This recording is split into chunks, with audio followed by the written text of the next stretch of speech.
Thank you for joining us wherever you are. This podcast episode is brought to you by the Old Ways Actual Play team. This actual play uses the 7th edition Call of Cthulhu tabletop role-playing game rules by Chaosium. This actual play is performed by adults and in an adult setting. While we try very hard to stick to language for all ages, listeners should know that this podcast may include mature themes. All content, including names, places, events, companies, and etc., that may bear resemblance to entities living or dead, is strictly coincidental.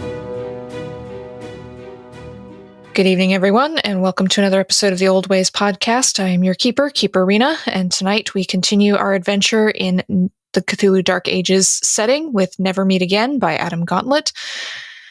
Our cast of nuns is up to some very interesting shenanigans in the manor town of Ramsay. I'm sure everything is fine and nothing can possibly go wrong from here. Before we get to introductions, I'd like to say thank you to all of you, our listeners, and to you, especially the Patreon supporters. We literally could not do any of this without you. If you would like to support us on the Patreon, you can do so at patreon.com/theoldwayspodcast. We appreciate you and everything that you do. And now, some introductions. To my right. This is Morgan. I play Sister Anne, and it might be a werewolf. Maybe. It might be. You never know. And at the end of the table. Hey, it's Nate. I play Sister Margaret, and I'm sorry, Rena, I must correct you. We are up to some shenanigans. Yes, you are. And last but not least. Hi, my name is Tegan, and I'm playing Sister Isobel, and I am very pure. Very, very pure of heart. And there's definitely not a ghost living rent-free in your brain. Definitely not. So, when we last left our nuns, they had just arrived at the cottage of the widow Carling, who's known to be the curse breaker of the village. She has not been seen in several days. You heard a voice calling to you for help, and Sister Anne, being the very helpful person that she is, opened the door to reveal a strange figure of an old woman, but with a snarling snout and long, dirty claw-like nails, her eyes glowing red. So why don't we have that sanity roll to start off this episode? I got an 80 out of 53. Okay. 62 out of 44. Doing great. I am 51 out of 70. So you just lose 1 point, Sister Isabel, but the other two... Yes, Nate, I'm very sane. Sister Anne, you lose 6 points of sanity. We'll come to you in a minute. And Sister Margaret, you lose 3. So, Sister Anne, let's have that intelligence roll as you are staring at this ungodly creature. I got a 55 out of 70. Oh, fantastic. We are having a bout. So, I'm going to roll and see what your bout is. Okay. Sister Anne, this is clearly a demon. The demon must be cast out of this woman. All right. She is clearly possessed. And that's going to last for 5 rounds. Do I get to act it out? You do. Sweet. All right. I turn around. I whip around. Behind me, I grab the Bible out of Sister Margaret's hands. Sister Margaret, we must cast this demon from Widow Carling. And I open it to the page that Father Godfrey had it on, and I start saying the words in Latin. And every now and then I'll yell, "Be gone, demon! Be gone!" So what you assume to be the widow Carling is now reaching out towards you. You can hear her say, "For the love of God, help me." And then she snarls and she's reaching out towards you. And the two of you who are not currently in a bout of madness can give me an insight roll. 35, and I have an insight of 35. It's a tie. Beautiful. Beautiful. I rolled a 94. I'm Well- sure that is under my insight. Nope, my insight is 55. At least it's not a fumble. So, Sister Isabel, you're distracted by the voice in your head that is now yelling, "Cast out the demon! Cast it out!" And then going back to mumbling in Latin again in the back of your head. So you're a bit distracted. But Sister Margaret, you see that this creature, whatever it is, she appears to be simultaneously trying to lunge for Sister Anne, who's out in front, like with these big, dirty claws. You can see the jaw slavering, almost as if hungry. But the other hand is clutching for dear life onto the table, as if she's trying to stop herself. Sister, she's in conflict with herself. Look at her. And is there a broom or something in this peasant's cottage? Yes, there would definitely be a broom. And I'll grab a broom and I'll try and use it to fairly gently. I don't want to hurt her. In my head, I'm still like, oh, this poor lady. So I'll just sort of gently push against her with the broom. Look at her. She fights against it. Help her fight against it. Oh, God, help me. And she starts snarling, but in between the snarling, you can hear this begging, this pleading for save me, help me.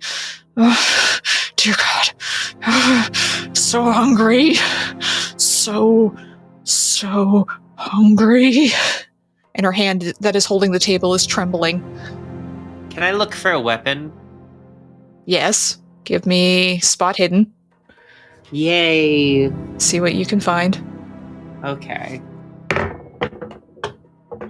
All right. I have rolled a 35 out of 30. Okay. I have failed my spot hidden check. Do you want to spend luck or push the roll? I'm going to spend 5 points of luck so I can find something better than a twig. Okay. So you spend the luck, and you fight past the voice in the back of your head, and you look over past this thing's shoulder at the table, and you see there's the carcass of what looks like a chicken, and it looks like she was probably breaking it down because there's a carving knife stuck in it, but it smells like there's been a couple of days that this thing has been left out on the table. The stench is now hitting your nostrils as you are paying attention to anything other than the giant creature that looks like it's trying to eat Sister Anne. But there's a carving knife stuck in it. Oh, absolutely. I'll take the carving knife out of the smelly. Oh my God, I know exactly what rotten chicken smells like. Mm-hmm. I now have a knife, and I will waggle it in the general direction of this demon, and I will go. I will bleed you for Christ. I will cut you open. I will expose your black bile to the world. Are you actually attacking her? Then I'm gonna do it. Okay, so give me a fighting brawl. And I'm gonna roll power for her. Go fighting brawlers. So Sister Anne is holding open the Bible and reading from it. Sister Margaret is trying to push at the thing with a broom, screaming for help. 8! I rolled an 8! You got a hard success. Okay. Yay! So this thing is failed her power roll, so she is going to swipe at you in her fight back. But you got a hard success, so it's probably pretty good. Yeah, you beat her. So she swipes at you with the claw, but you manage to stab the knife through the hand and pull back before she can claw across your face. So a knife is going to be D4. Is there goo? Is there blood? There is blackish, brackish fluid coming out of her hand. Mm-hmm. So give me a D4. A D4? Okay. 4. Fantastic.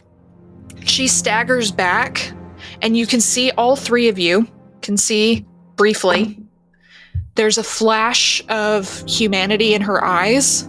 That red sort of retracts for a few moments.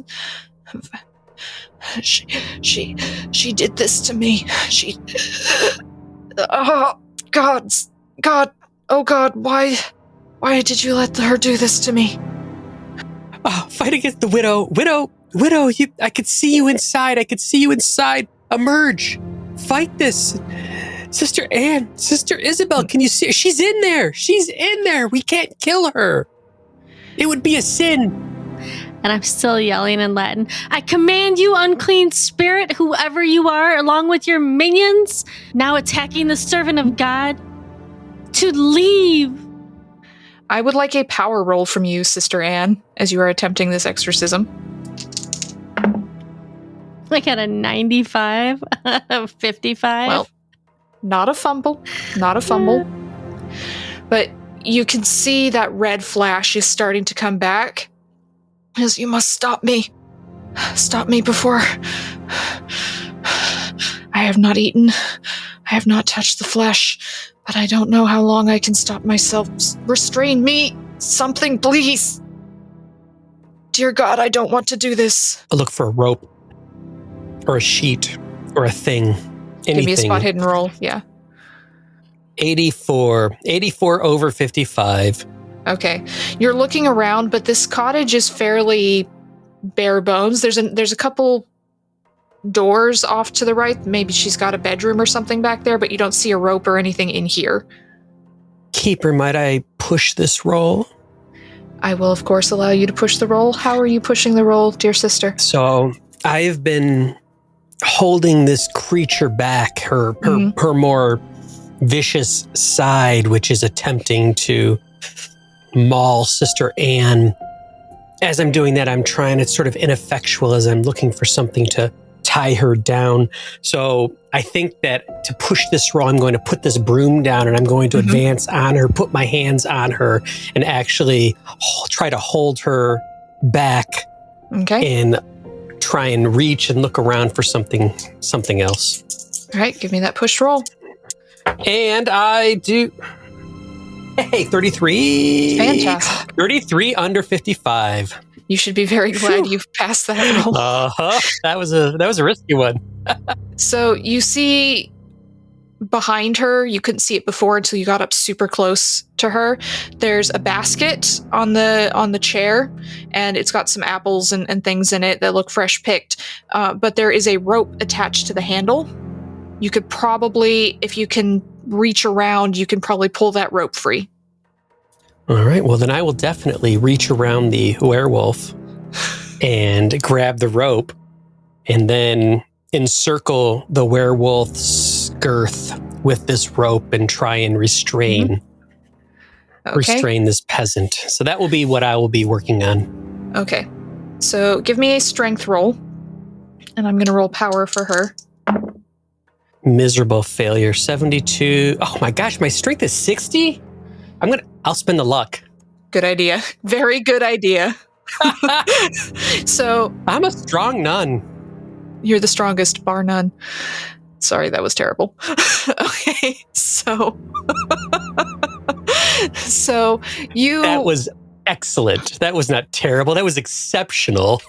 Okay, so you go to tie her to the edge of to the table leg, essentially, and you're struggling a little bit because she appears to be growing larger as you're getting up and putting this rope against her. But the good news is you passed your strength roll and she passed her power roll. So she is, instead of attacking you, her other hand, the one that was reaching out towards Sister Anne, grabs back onto the edge of the table. So her back is now up against the table. She's holding onto the edges with her hands and she's panting, and you can tie her to that table leg. Sisters, look, she fights against it and she helps us. She helps us to restrain her. We must save this poor widow. She came, didn't she? What did she do? What is happening? I'm still trying to exorcise a demon. Mm-hmm. You're still... Give me another power roll. I want to help Margaret. Oh, while I'm getting a power roll from Sister Anne, you want to help Margaret? I do. Okay, you can do that fairly easily. How'd you do, Sister Anne? I got a 17 out of 55. Ooh, hard success. Nice. So with a final power of Christ compels you, you see her eyes clear from the red. Her jaw does not change. These long claw-like nails do not change. She is still something else, but she seems to have grappled onto her humanity again, whether through her own power or the will of the Lord, you're not sure. But she appears as human in her eyes as she can be at the moment. And she leans back against the table, panting heavily, and that gruff tone is kind of gone from her voice for the moment. Thank you. She gave me something, just this horrible,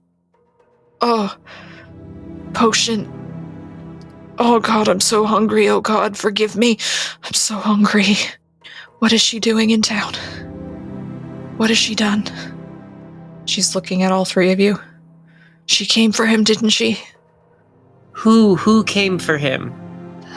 Creature, she looked in the form of a woman, but covered in scales, long, dank hair and claws, and this horrific jaw.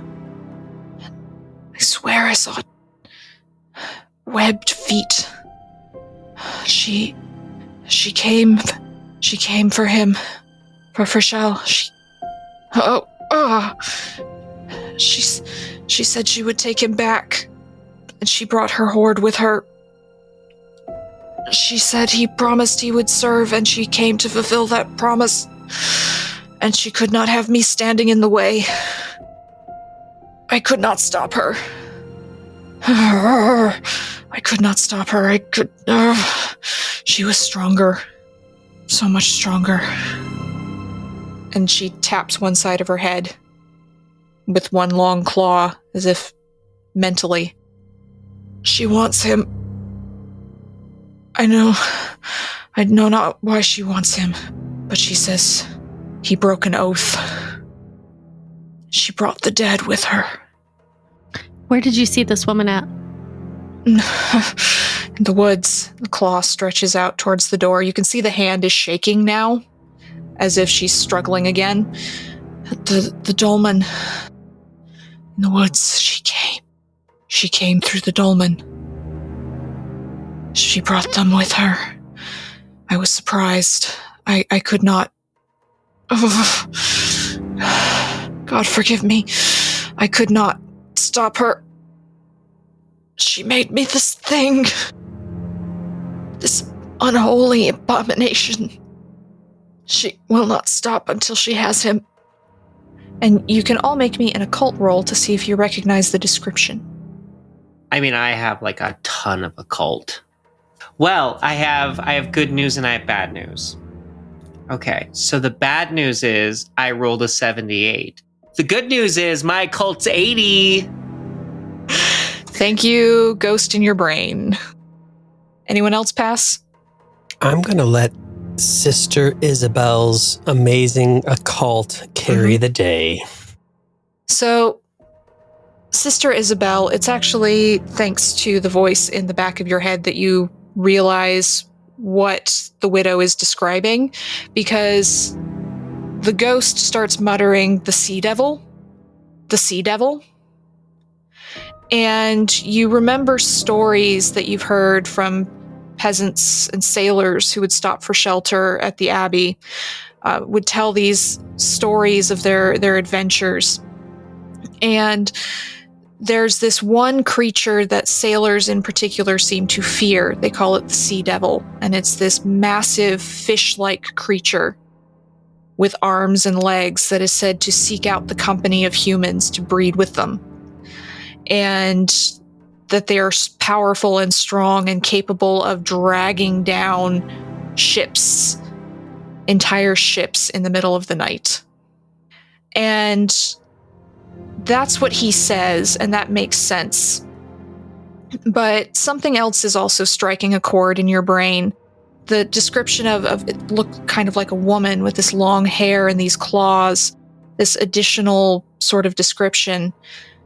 It sounds to you like a Benia, which is a Scottish folk legend of a woman who drowned or perhaps died in childbirth, you're not sure, who washes the clothing of those who are about to die. And the voice in your head goes, yes, yes, yes. There's something. Yes, the devils. The devil woman. It is all. Yes, unholy, unholy. I wish to relay this information to the rest of the group as best as I can from my memory. Okay. So, as you are dealing with this struggling widow Carling who's looks like she's starting to have trouble controlling herself again, Sister Isabel's eyes go blank for a moment, and then she tells you about these two monsters or spirits that this description reminds her of. Well, it is something straight from hell. We must go kill it. And the widow Carling is thrashing about. As she goes with the dead, she will bring the dead with her. I had thought Father Godfrey could stop them. But if you're here, I suppose they're still here. Oh, God. She will come back tonight. She will come for him tonight if she has not taken him already. I'm gonna make another power roll for her. She arches her back as best as she can as she says she will come tonight. She arches her back and lets out this horrific, terrified scream that then turns into a growl. And she says, "The love of God, kill me. Kill me before I finish becoming whatever this is, for the love of God." I've got her tied up, Sister Anne. What do we do? This poor widow. I crave flesh. There's a chicken here. And I'm going to go grab the chicken and I'll push it up towards her. There's a chicken. What about a chicken? You could have a chicken, widow. Her head whips around and her eyes are starting to glint red again. Human flesh. I am unholy, sister. You must kill me, please. I am unholy. I cannot be buried on holy ground if I become this thing before you kill me. Please. I look for a knife. Well, Sister Isabel's got one. Oh.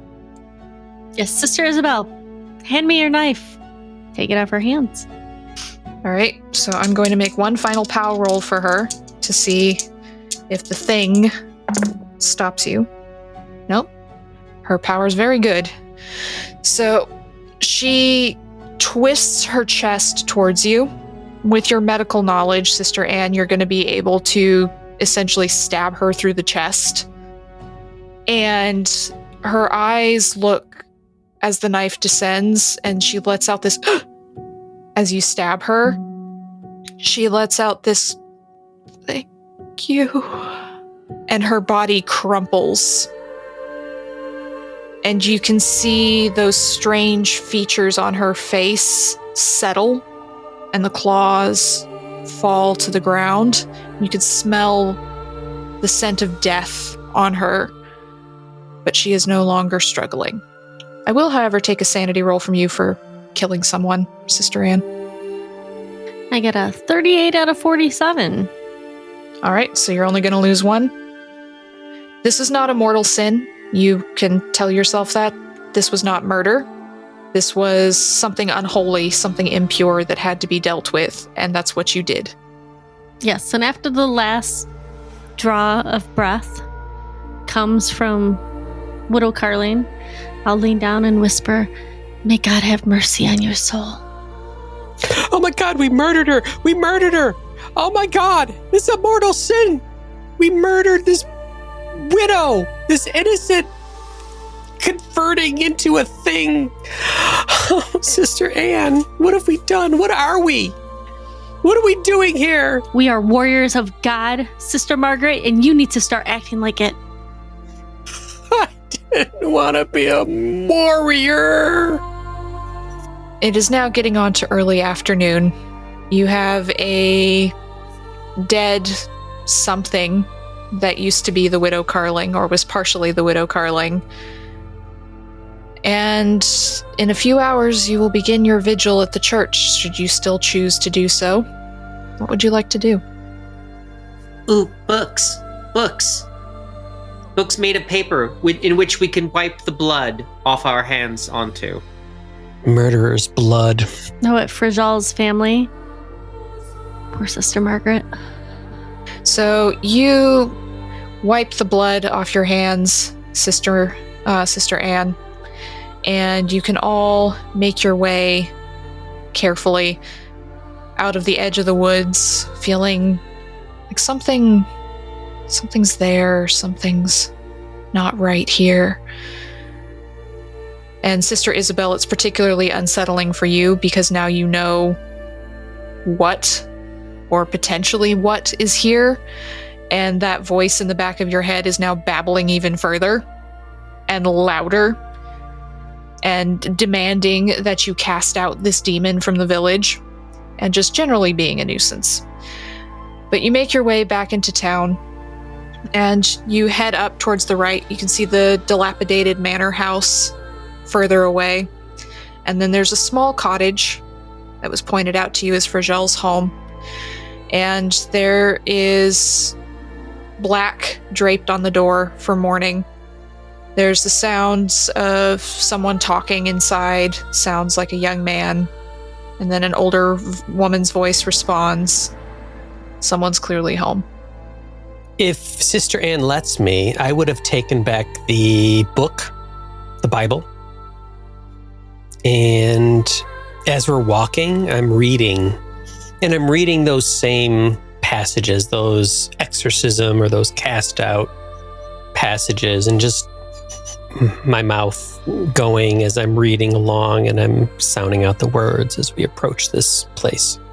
So you can read through the whole section on putting on the armor of God, and you can even flip back to the Gospels if you would like to read the accounts of Christ casting out demons into a herd of swine and all these different accounts of demonic possession being ended through faith or through the power of God himself as you're walking up to the cottage.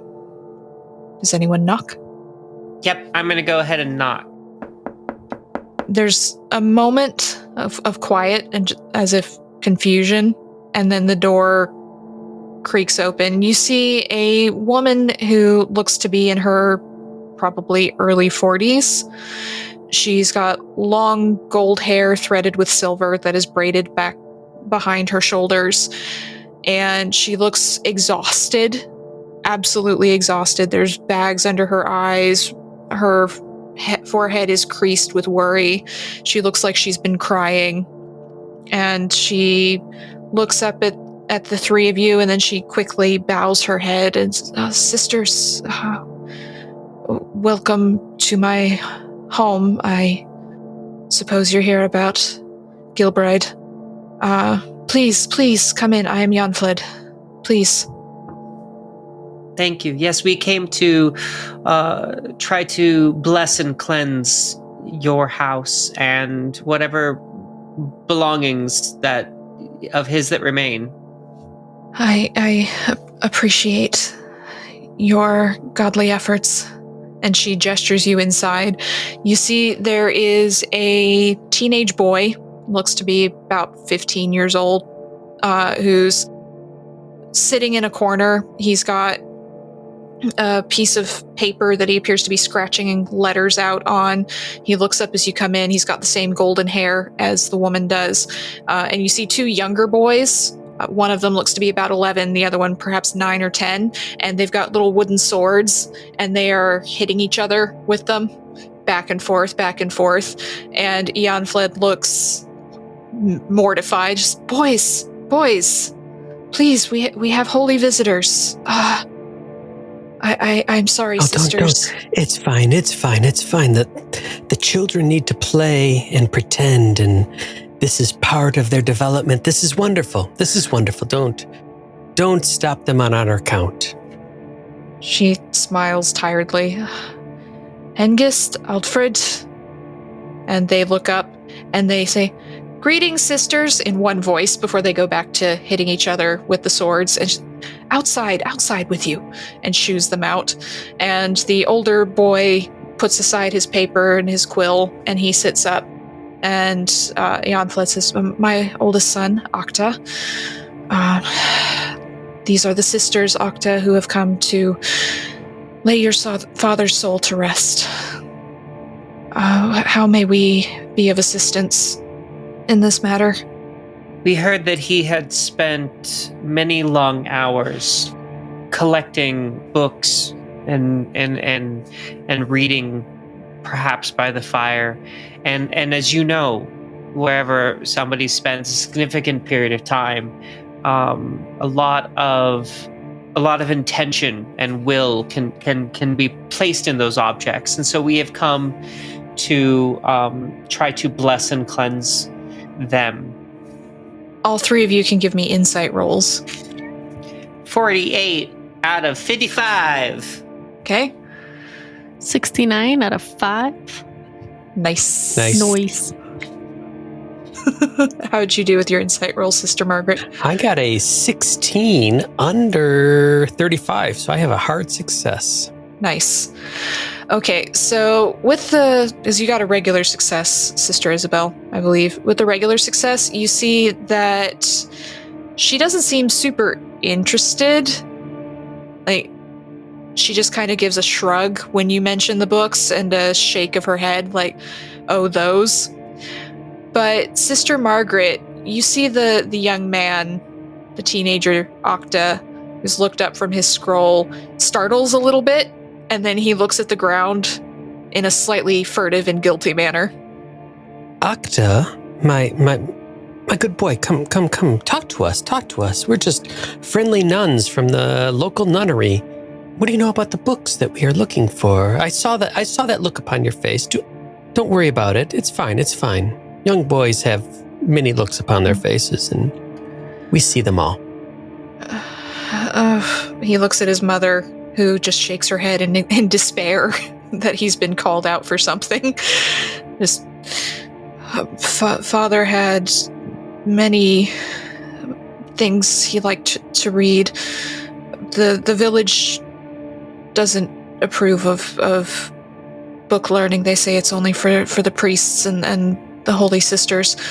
But he was a learned man, and he made sure all of us could read, although the little boys don't care much. They'd rather go off and fight in a war somewhere. But I want to be a monk. I want to take orders. And so I spent a lot of time with Father reading and learning, and my Latin is very good. Father Godfrey said my Latin was excellent. But he told me to burn his books when he died. And oh my.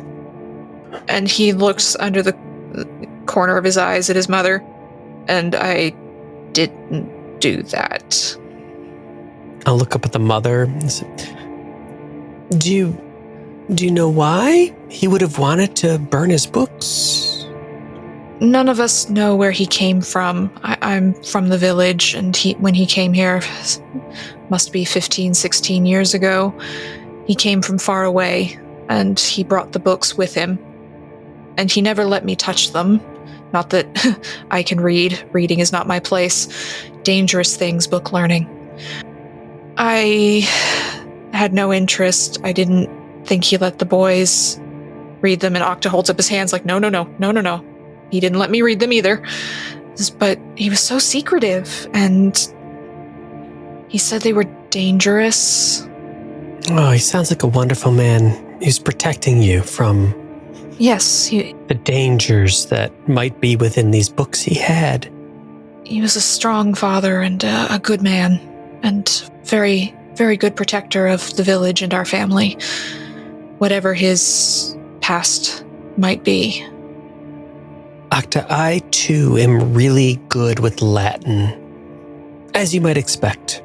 I would love to see some of these books that your father thought would need to be burned. And of course, he, bless his heart, he is with God. He's already passed on, and this is why we are here, to better understand him and what he brought into this world. So if that would be okay with you, for you to show me that, we would love to see what exactly is going on here. And he looks at his mother, and she nods very sternly at him, and he scurries off towards the back of the cottage into one of these rooms. It's just got a curtain hung over it. There's no door into this other room, and you hear him rummaging around in something. And Janfled looks at the three of you and shakes her head and says, "Oh, children, at least Gilbride approved of Octa wanting to be a monk. Didn't want our children leaving."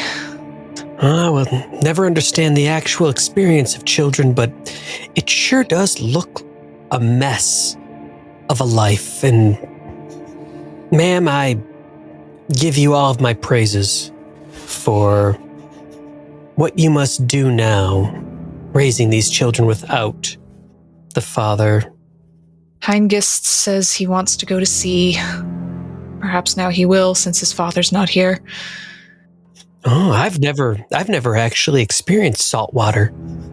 Something that came up earlier today. It did? That's strange. We don't have any salt water here. Exactly.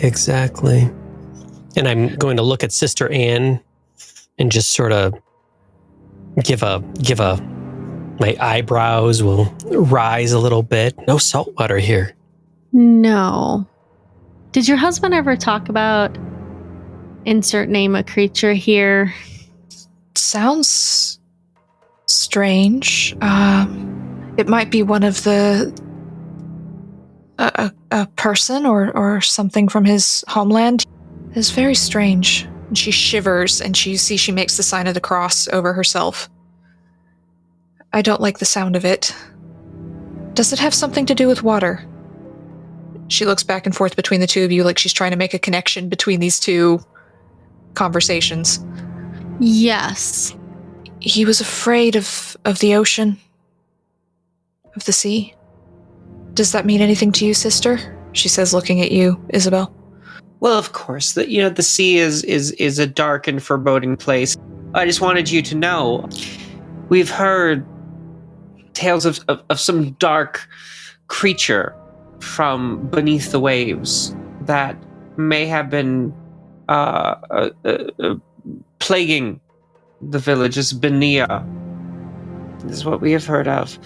Octa pokes his head out from behind the curtain. He's got a couple of books under his arm and some papers in one hand, and he says, "Father wrote about that."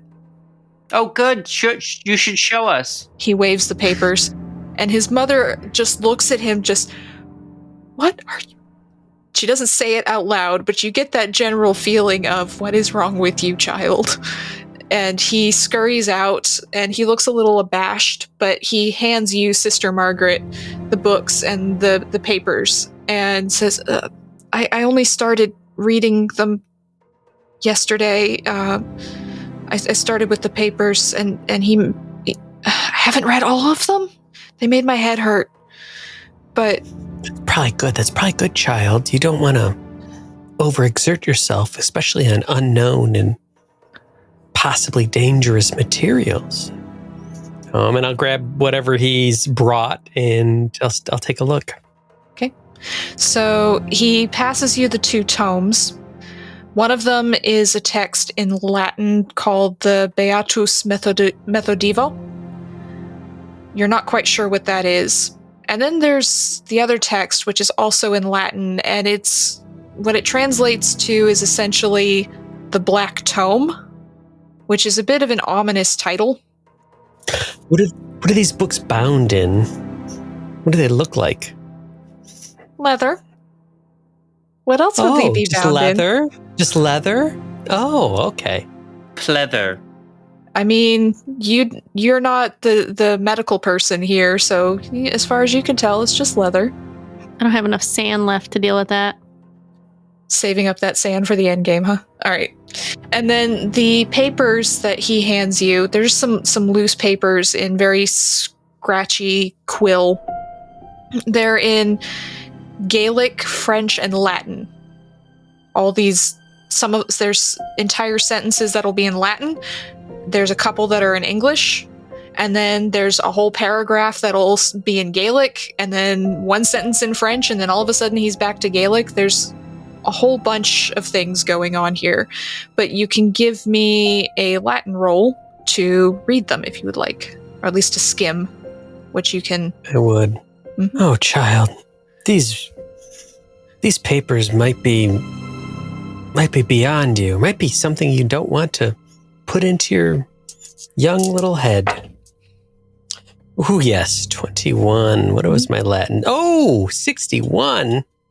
Fantastic. I would, Rena, if there was any reason, I would spend luck to make it extreme down to 12, but I have a hard success. Okay. So I'll give you something extra if you spend it. I will happily spend it. Here's what I got. I got 30 luck. That's like, this isn't a That's pulp so game. much. That's so much luck. I think Sister Anne has like 5 luck, so I'm going to spend this down like nuts. Okay. So you spend the luck. You take a few moments to read. You read that these appear to be his personal notes on things he's read in the tome, and he's all writing about this Benia. This phrase gets repeated over and over, no matter what language it's in.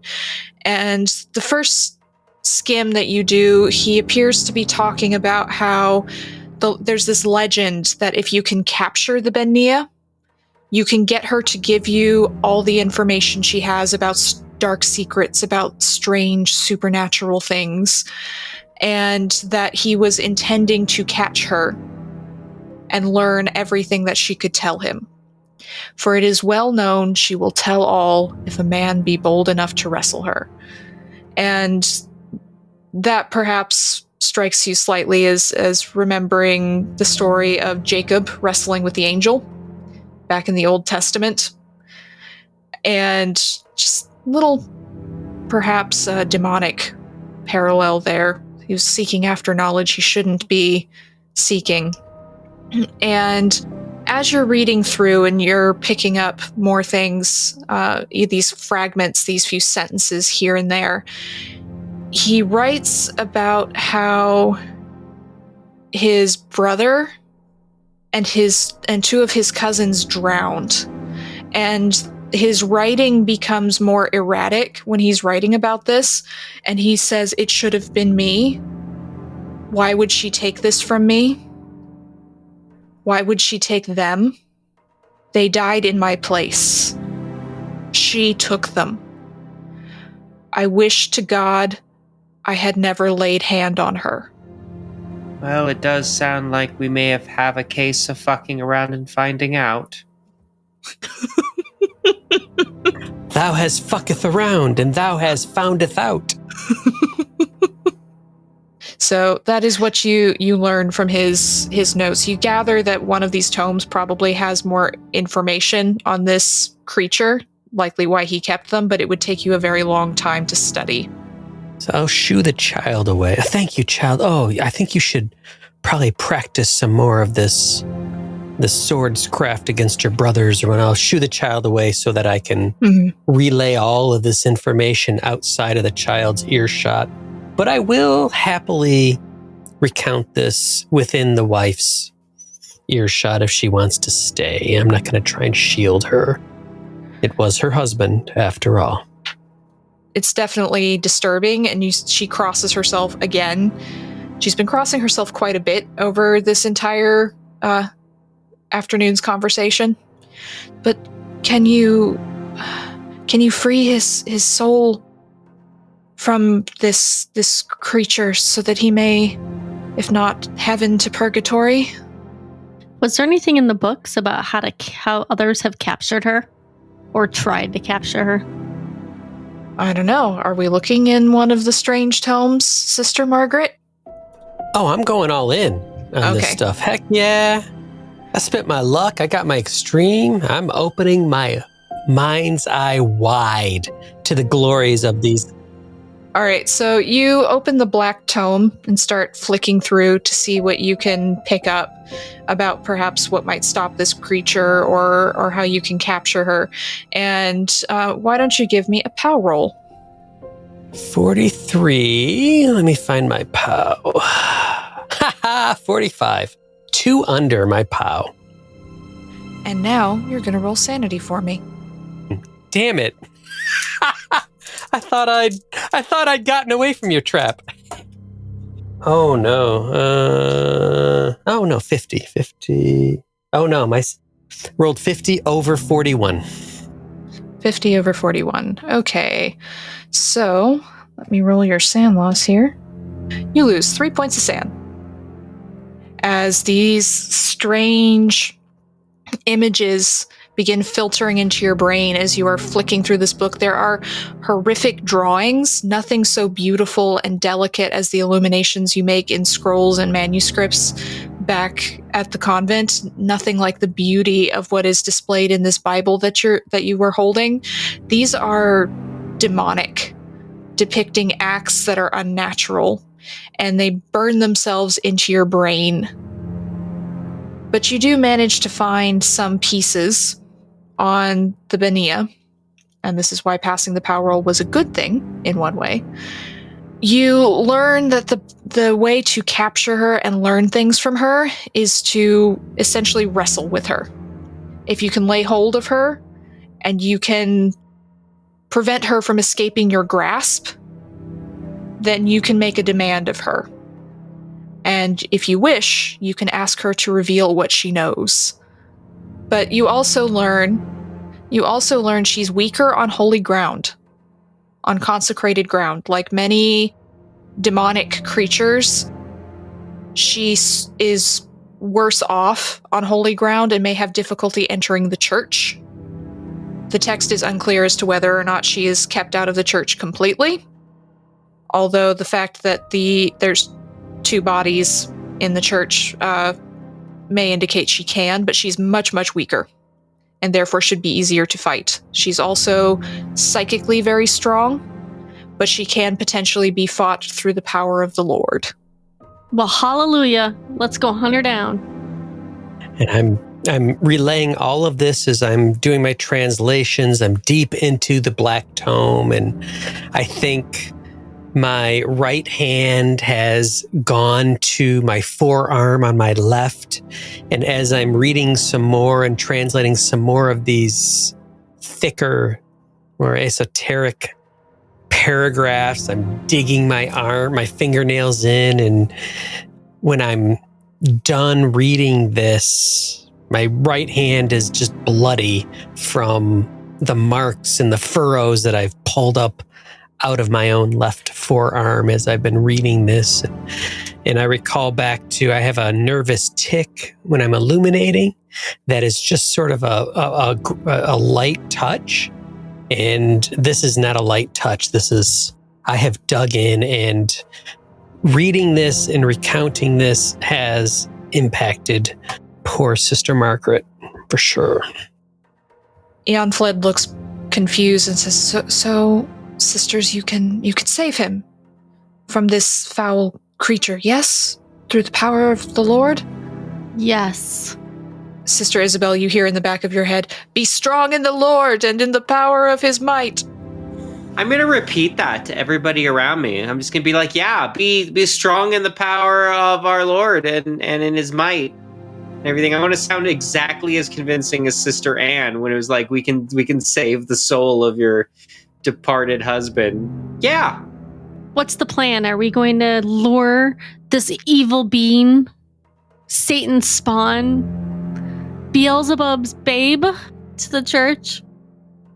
It is getting on towards dusk at this point. It did take a little time to read what you could in the book and the notes, so we need to go sit in the church and watch somebody try to take the body.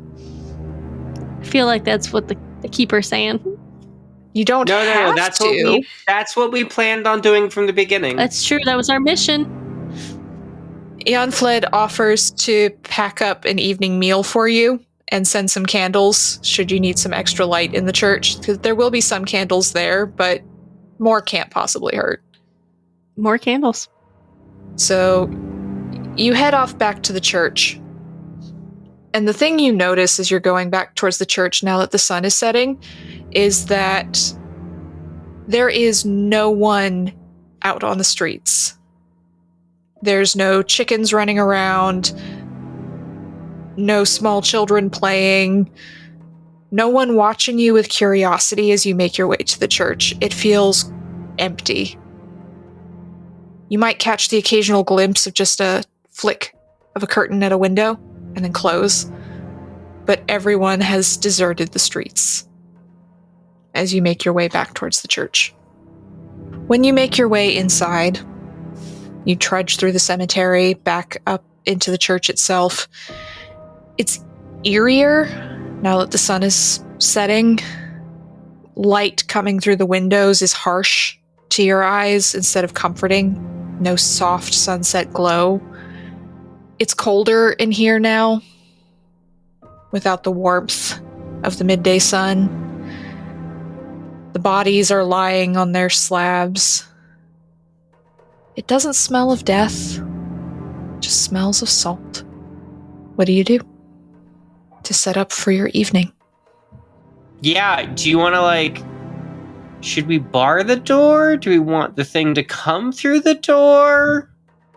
Well, we want to capture her. Is there any, trapdoors or anything around? There's no trapdoor, but there is a door leading down into what you assume is a crypt. We could lure her there and trap her in there. Somebody may have to sacrifice themselves for our god.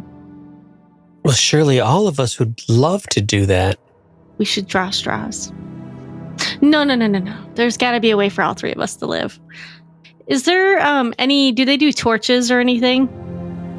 Yeah, there would be sconces for torches, be lit for dark services. Is there any available in their holders or? I'm going to be a kind keeper and say yes. Thanks.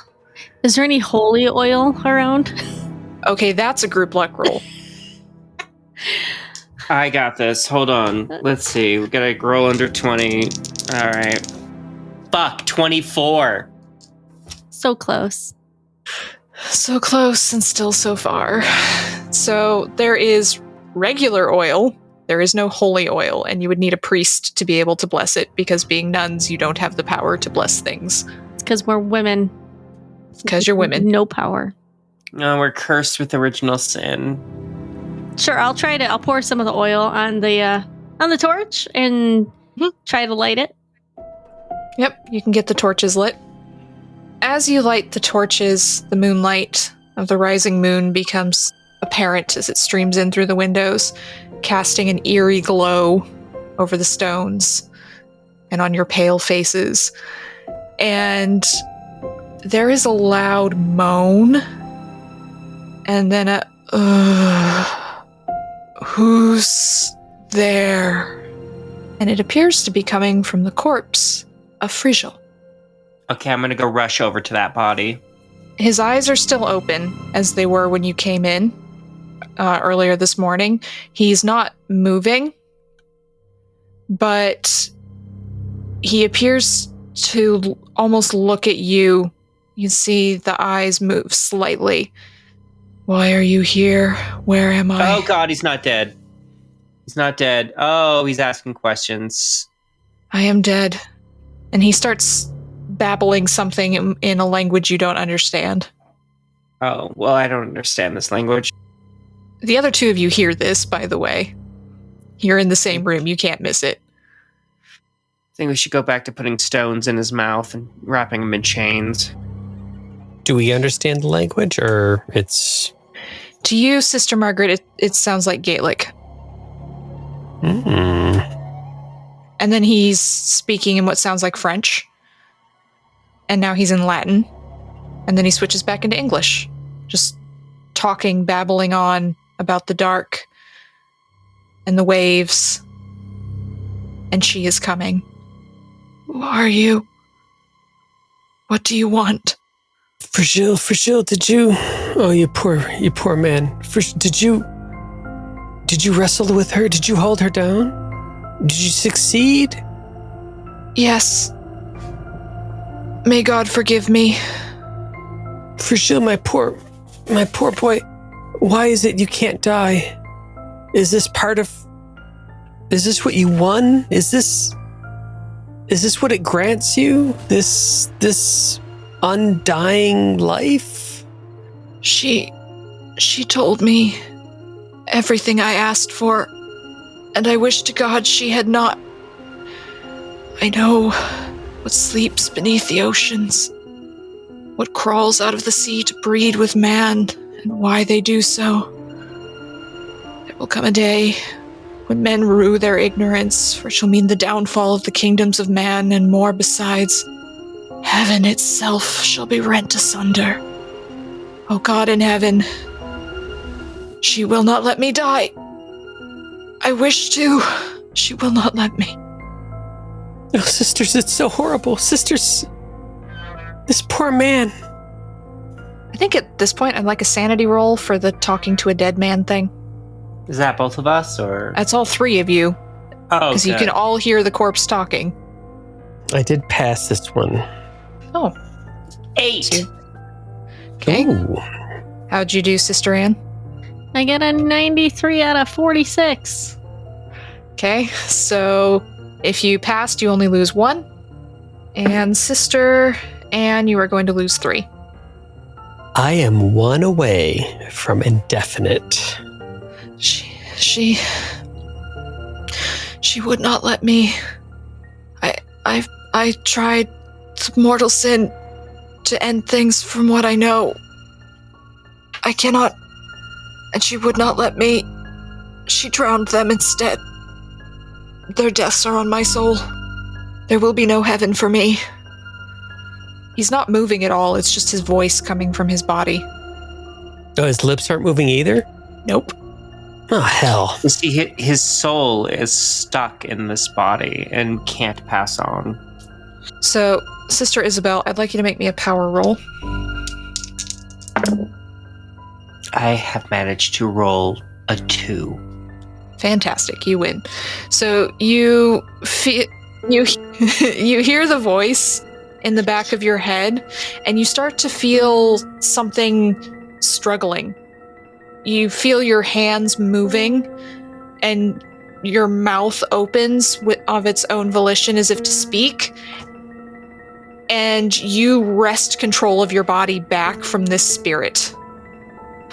Ungodly power is here, muttering in Latin in the back of your head again. Frigil, what did you do, man? I've got the voice of the pastor guy in my head. The priest, yes. Okay. Well, he wrestled a fish lady. That's what he did. He wrestled the fish lady and got the secret of eternal shitty eternal life. Like not a good kind of eternal life, because he wrestled the fish lady. I know what he did. Do you say that out loud, or are you saying that in your head? Yeah. Oh, absolutely. I say that out loud. Yeah. You hear Frigil's voice saying, yes.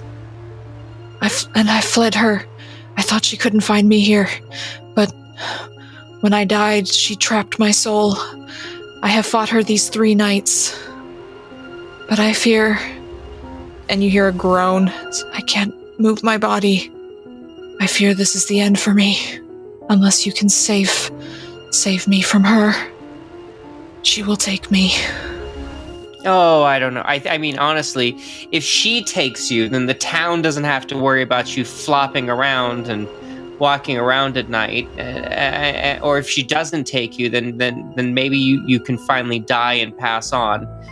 Honestly, at some point, someone's gonna have to take you, because, like they say, you don't have to go home, but you can't stay here. Sister Isabel, have some compassion for this dead man. So now that you've gone through this, what do you want now? Did you get what you were looking for? I got too much. I wish only to be released from this... whatever this is. Okay, so we're going to have to compel him with the power of Christ. Sister Isabel, just simmer down for a second. I'm feeling very emboldened by the spirit world as a prophetess and having the word of God within me. So I'm just here to support. I'm just here to support. And you are appreciated, child. But, Mr. Frajal, can you tell us how we can capture the Bania so that you may rest and go be with God, our Father, in heaven, hopefully? This is the last night she will attempt. If you can hold her back, she must leave. She cannot operate in the day. She must wash the clothes of those about to die in the river all day. So she can only come at night. And I believe if she cannot take me tonight, she will give up. Or you can take her knowledge for yourself if you wrestle her. I would not, were I you. She knows many things, but at what price? God in heaven.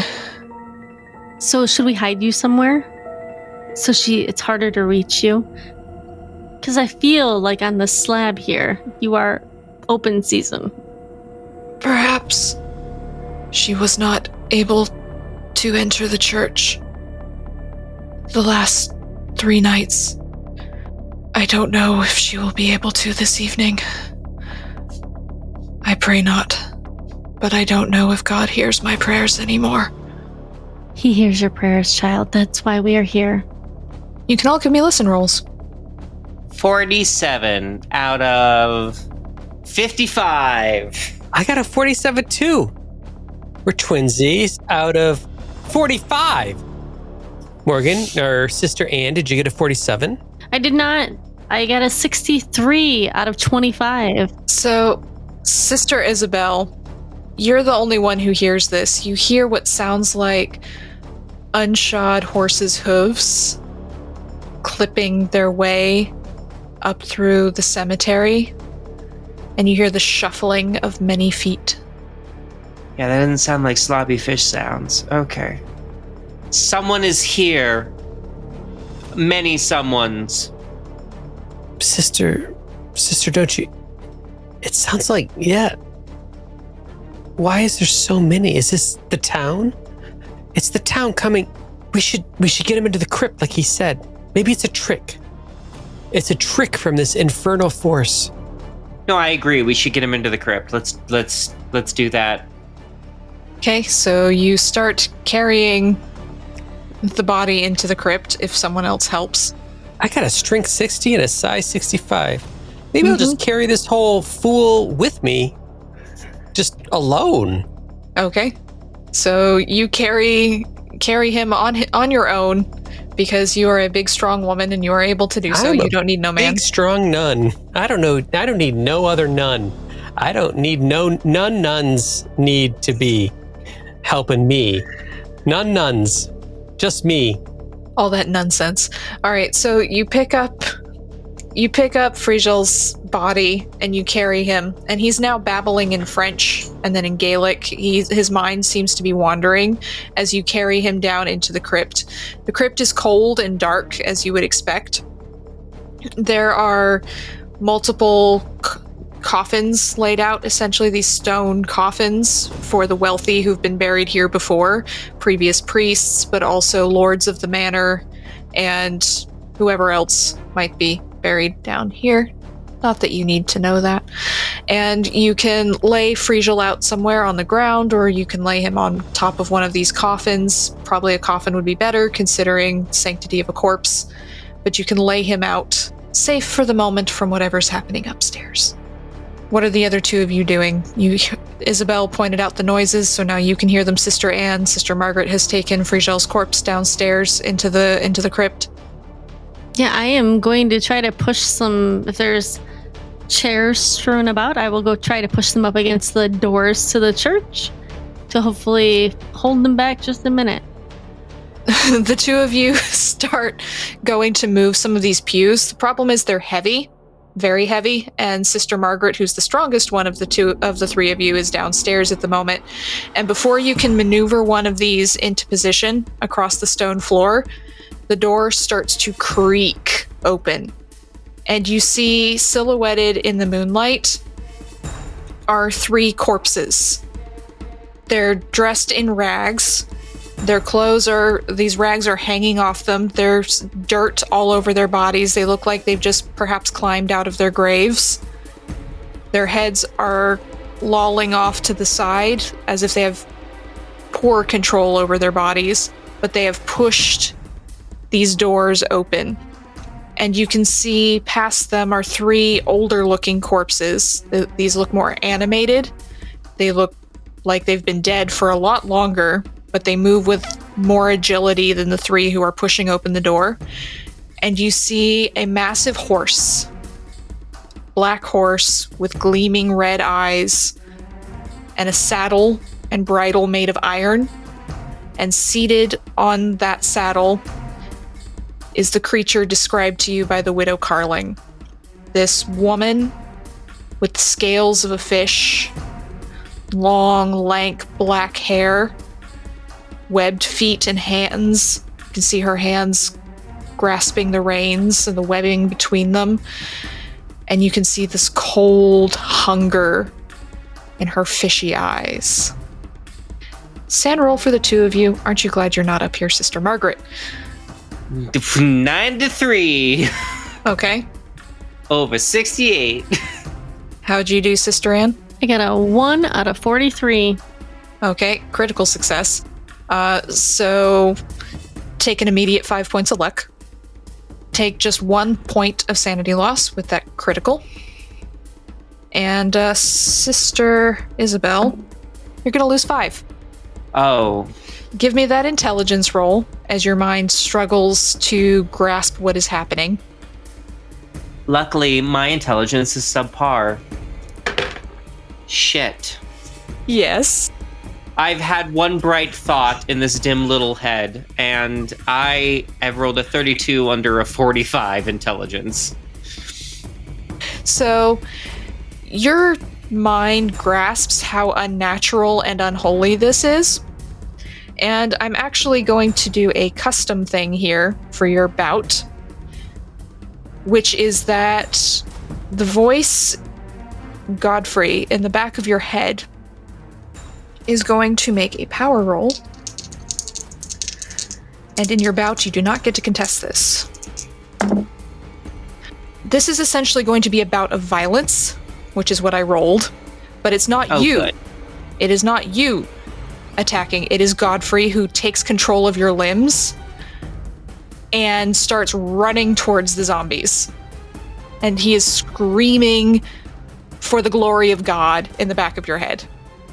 So I did roll violence for your bout. Flavor text is it's Godfrey because he's possessing you.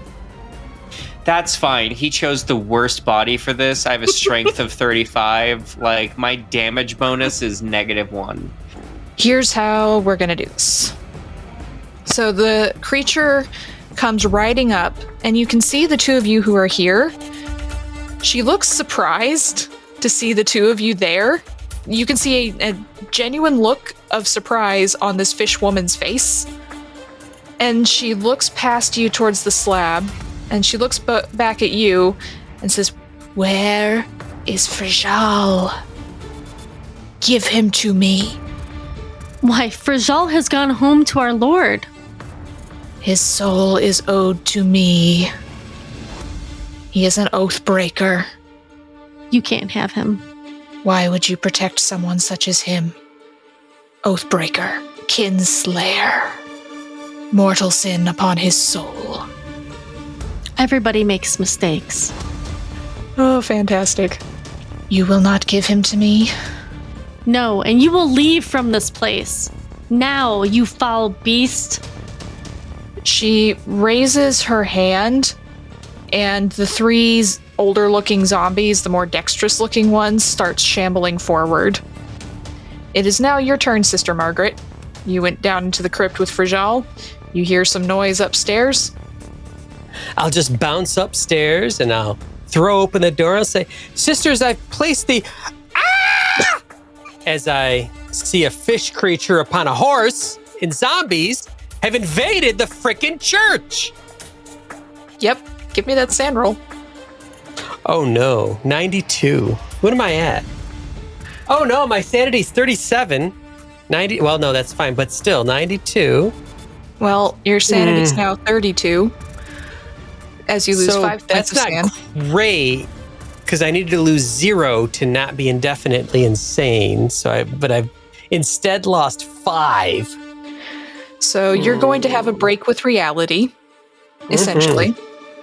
My head has been filled from the black tome and the child and the conversation with the wife and everything, and conversation with dead people, corpse skin or whatever. And I think I need to wrestle. So in my head, I believe this bout might be I need to lay hands and wrap my hands around this thing, wrestling obsession. This is the only way for me to regain favor with the Lord. And also, I'm pretty sure Sister Anne, when she sees me do this, is going to be super impressed. She's going to be so impressed with you. Oh, all right. Finally. You are going to run towards the Benia on the horse, and we will see what happens when you get there. So, Sister Isabel, what are you going to attack? Are you going to attack the creature on the horse, or are you attacking a zombie? Oh yeah, this fish girl going to catch these hands. Let's go. Okay. Do you think you would have brought your knife with you? Oh, I brought the knife with me. I almost tied the knife to a stick so I could get some reach. But okay. Nope, just a knife. All right, so give me that fighting brawl roll. And your skill is now 45 in fighting brawl because you are being possessed by Godfrey. I mean, possessed by someone who's better at this than me? Yes. 8 again. Nice. I fumbled. So she goes to swipe at you with those long claws, those dirty looking claws of hers, and she ends up falling off the horse. Yeah, smarter one way to skin a fish. Just as you lunge in with the knife and you stab into her chest. So give me that D4. Doing that D4. I rolled a 1. So it's more like you cut across her chest and the scales kind of soak up some of the damage as you stab at her. But at least, hey, she's off the horse now, so she's easier to get to, right? So you have now removed her from the horse, and Godfrey is yelling loudly in the back of your head, praising Jesus and saying the sword of the Lord, and all sorts of things very loudly. It's hard to hear yourself think. You're only going to be in this bout for one more round, so we'll see how that goes. And Sister Anne, you just saw Sister Isabel run up, swipe at this creature. The creature falls off the horse, and you see Sister Isabel's knife almost make a cut across the chest, and then you see Sister Margaret come running up on the other side towards the creature, and there are zombies starting to shuffle. What do you do? Am I still carrying my torch? Absolutely. Fantastic. I am going to run up to the Benia and take the torch, flame first, and stab it down. I mean, because she fell, right? Off the horse? Yeah, she fell. Laying down as she... Has she assumed the position on her back? She has fallen on her back, yes. Great. So I'm going to take the torch and I am going to stab it straight into her as best I can. You're going to do some damage regardless, but give me a strength roll to see what you're able to manage with this torch. Oh, my strength is 35. This is going to be phenomenal. 31 out of 35. Nice. Okay. So you shove this torch down at her, and her hair catches on fire as you manage to hit all the way to her chest, and she lets out a horrific scream as she starts to burn slightly. Roll me a d6. Get a 2. Okay. Okay, so she doesn't seem to like that. But she's not catching on fire as much as you would hope. A zombie is now going to try and throttle you, Sister Anne, from behind. You feel these cold, brittle fingers wrapping themselves around your throat. And so you can give me a fight back or a dodge as this zombie is trying to strangle you, essentially. I'll give you a dodge. Okay. And that's going to be a 79 out of 25. Okay. I got a hard success. So you are going to take 4 points of damage. And this creature's skeletal, bony hands are now tight around your throat, and you are essentially grappled as it is squeezing, and you can feel sharp shards of bone cutting into your flesh. Great. Yep. Sister Margaret! Okay. So the creature, the Benia, is going to look at you, Sister Isabel, and is going to essentially try and engage in psychic combat with you. Make me an opposed power roll as you start to hear a banshee-like scream inside your brain. 58 under 7. Wait, power of 70. Okay, so regular success. So I'm going to make a roll for Godfrey to see if he can augment you. He can. All right, so your regular success now becomes a hard success, and you hear him chanting things in Latin. This time you can't understand what he's saying, but you get the gist of some kind of exorcism, perhaps, or some protection, and this scream in your head dies away, and she starts picking herself up off the floor. Her eyes are glowing, and she looks mad. So, Sister Margaret, I think I am single-minded in my obsession. I mean, I'm in a bout. Yep, and you are in a bout. I beeline to the extent that I can on Benia, and I'm going to try and wrap my arms around her and squeeze and hold on tight. We're going to have an opposed strength roll. See if you can grapple her. Her scales are slimy, and she smells of dead fish and the ocean. I had a normal success, 52 under 60. Okay. She also has a normal success. Would you like to push that roll or spend some luck? Oh, it would be one more than I have. Oh. I have 21 luck. I would need 22. Oh. So I would like to push that roll. Please push the roll. Tell me how you're pushing this. So it doesn't quite... Let's see, it doesn't quite work. I am going to push off, because if I recall, Sister Anne was also somewhat engaged in this brawl, right? And so I am going to, I try to wrap my arms around her and it doesn't work. And I am going to pull my legs up and I'm going to kick off of Sister Anne and try to get a little bit of leverage on this fish creature through the application of the forbidden physics that as a nun in the Dark Ages, I am not allowed to even know exists. All right. Give me that pushed roll. This is going to be great.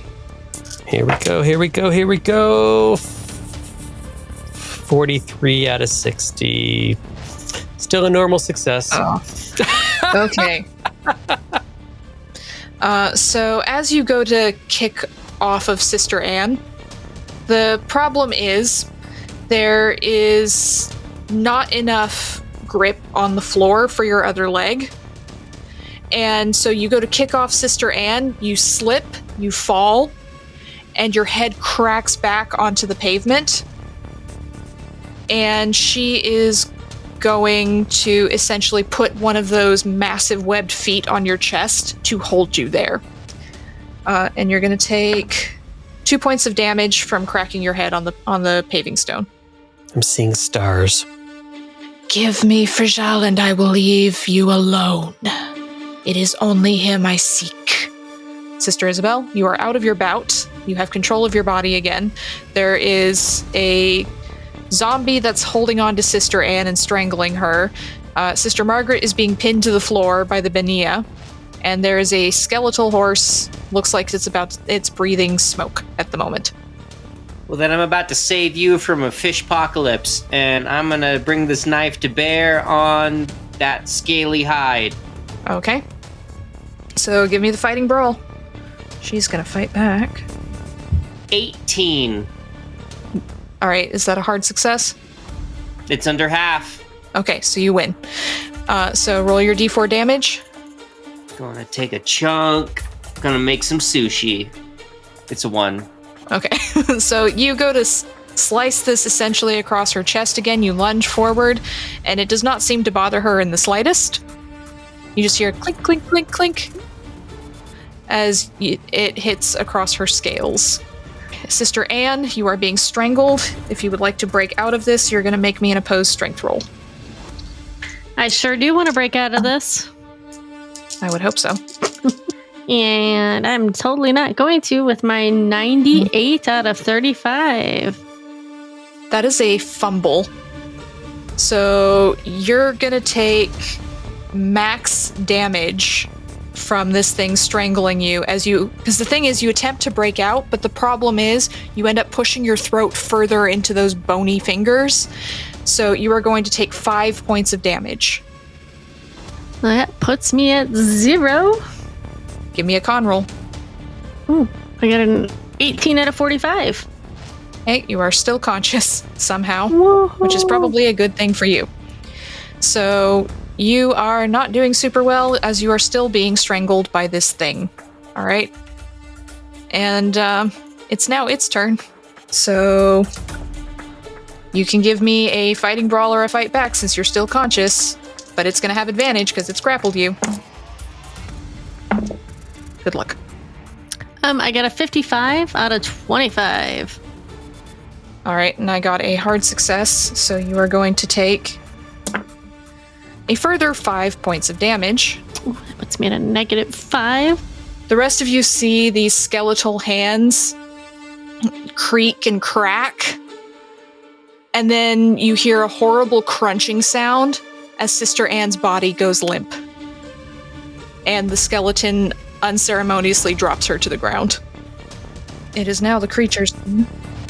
So the creature is going to, the Benia is going to look down at you, Sister Margaret. Say, I will give you all the knowledge you could want if you will give him to me. He belongs to me. What do you think about a 50-50 roll here? Always encourage it. All right. Mm-hmm. I am going to roll, and if I roll under 50, I am tempted by this demonic influence, and I will tell them exactly where the body is. So let's see what we get. So I've got one die, and it has a 0 and a 0 on it, and I got another die that has a 1 on it. So, wow. I've never been more tempted and I've never wallowed in the infernal presence of the demonic more than this moment here. It washes over me. I've got this foot pressing on me. I've just watched the I wouldn't say the terror of my life, but Sister Anne was definitely a presence in my experience. I just watched Sister Anne be destroyed by this thing, and I put him in the crypt. He's in the crypt. He's just in the. His body's down there. He's in the crypt. I'll get him for you. I'll get him. Bring him to me, and I will give you all the knowledge you could ever seek. I'll do that. I have so much knowledge I want. And I will twirl around and I will crawl towards the door. And I've just seen how futile my hits have been, so I guess I'm going to slump to my knees. We'll go into cinematic mode. Sister Margaret, you step over the corpse of poor Sister Anne. The zombies and skeletons step aside to allow you passage. You go down into the crypt, to retrieve the corpse of Frigel, who begins screaming in terror once you carry him out of the crypt and he sees what's waiting for him. And the Benia reaches out her hands to take the body from you. She slings him over the saddle, this iron saddle, and you can hear him screaming, and the smell of burning flesh hits your nostrils as this burning iron catches him full in the chest. And she turns to look at you and says, "Your wish is granted." And she reaches out, she puts her hands around your head, and she begins to whisper. And Sister Isabel, to you, this just looks like a brief moment of this creature putting her hands on Sister Margaret's face. But for Margaret, for you, it's an eternity, as all these images and these songs and these whispers come flooding into your brain. And you're going to lose 11 points of sanity, but you will gain 11 Cthulhu Mythos as you learn the lore and the songs of the Deep Ones. And the Benia jumps up into the saddle. Frigel's draped across it in front of her. She nods at you.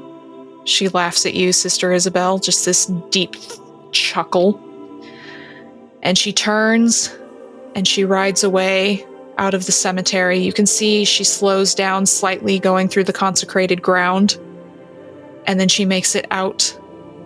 And the zombies walk to their graves, settle themselves in where they've just dug themselves out of just a short time before. The skeletons of Frigel's family follow after their mistress as they ride away out of sight, leaving the town of Ramsay forever, leaving Sister Isabel with the knowledge she was unable to help her friends. Sister Margaret, your mind is changed and shattered forever, knowing that everything you believed was a lie, and that there are worse things in this world that you could have ever dreamed of, as your nights will be haunted by the sound and smell of the sea. And that is where we will end this session. Thank you all for joining us and for listening to our playthrough of Never Meet Again. Thank you to my wonderful cast. And we hope you will all join us next time for our next Cthulhu adventure. Thank you, and good night.